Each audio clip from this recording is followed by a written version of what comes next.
Douglas, or Self/Less, is directed by Tarasim Singh. I hope I'm saying his name right. And it stars Ryan Reynolds and Ben Kingsley. And I really want to make sure I get the director right. It's Tarasim Singh. I want to look out for this guy and see him do more, because this film was really good.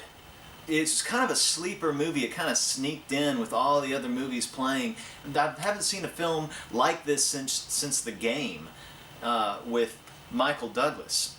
It was a sci-fi, mystery, thriller, action movie, and it's just really well done. The story, it stars Ben Kingsley and Ryan Reynolds. Ben Kingsley is this rich man. He's just done a lot with his life, and he's built buildings and made corporations, and has cancer, and he's going to be passing away soon, and he can't make things right with his daughter in time, and he knows he doesn't have, there's a line at the beginning that you don't have years, you have months, and he knows his impending doom. So he seeks out this thing called shedding. These doctors will take his body and take his consciousness and put it into another body. And his consciousness, Ben Kingsley's, goes into Ryan Reynolds. And Ryan Reynolds then has another name. The character has another name and a whole other life. And the point is so that he can live on, this genius man can live on longer and do more with his mind and do more with his life. But the character that Ben Kingsley is now Ryan Reynolds, so Ryan Reynolds' character, it's kind of hard to explain that, begins to see flashes of maybe the body he's in wasn't grown in a lab, but it was living at one time and had a family and fought in Afghanistan and various things like that. And suddenly, through no knowledge of his own, he has all of these superhero-like action moves and stuff, kind of very Bourne Identity like fighting. And Ryan Reynolds really needed this film. He really needed it. He's got Deadpool coming, and I'm sure he's going to do a fantastic job with Deadpool. What we've seen already with the Deadpool movie coming has been really, really good, and it's excellent casting for him. I think he's had trouble ever since the Green Lantern fiasco, and it worked. He was excellent in this film.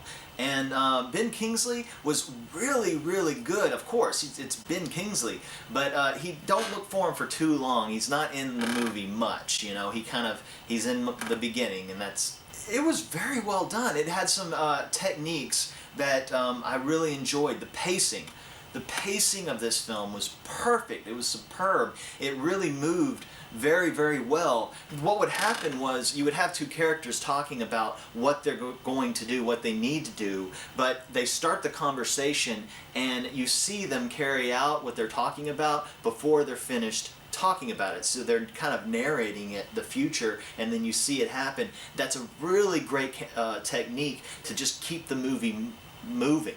And the trailer kind of makes it look like Ryan Reynolds suddenly, is young again. Ben Kingsley's character is Ryan Reynolds, and he's this strapping, good-looking, and buff guy, and all the girls like him, and he's sleeping with all these women, and he has all this money and everything like that. But you got to remember, the Ben Kingsley character has already been used to having all this money. He's just not been young enough to really experience what it would be like to be that age and have all this money, because he got it, at an older age, so he can't really lay all the women. He can't drive all the fast cars or wear all the really snug, cool clothes and everything. And you kind of meet Ben Kingsley at a depressing part of his life. He can't square things away with his daughter, and can't square things away with his life and what he's done. And it was a very surprising film. And if you haven't seen The Game with Michael Douglas, you've already done yourself a disservice. You gotta see The Game. The Game is a fantastic film, and this just really reminded me of that, because he just picks little clues as he's going as to what really is happening to him, and you think that you know where it's going to go before you get in this film, but you really don't. The trailers really didn't give away a lot. It gave away just enough to get you interested, but then the movie had so much more.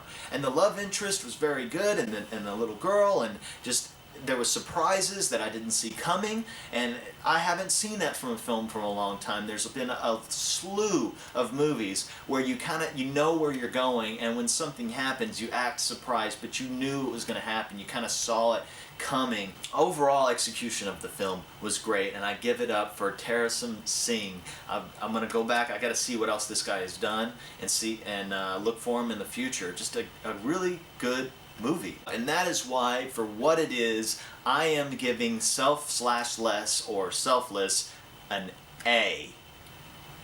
Good job to Ryan Reynolds, good job to Ben Kingsley, an excellent job to Tarasim Singh. So guys, go see this film. I endorse it, but hey, what do I know?